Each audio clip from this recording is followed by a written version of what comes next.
একে একে দিয়ে দিব নুন, আর একটু নুন লাগবে, একটু অল্প করে দিছি আর কি।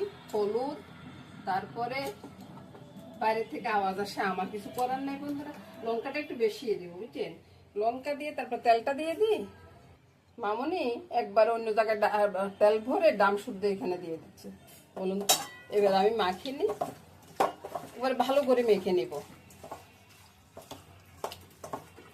আর একটু লাগবে বাবা তেল, এটা তো ইয়ে দিয়ে হবে, তেল একটু লাগবে ব্যাস।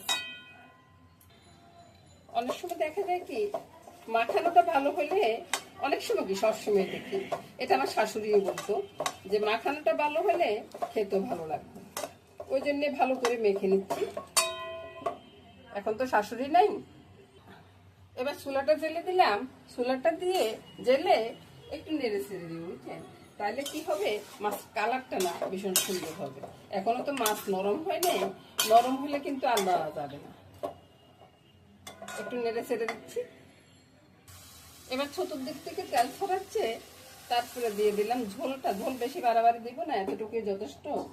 তারপরে একটু ঢুলিয়ে দিব। এখন তো মাছ নরম হয়ে গেছে, এখন আর ইয়ে দিব না আর কি,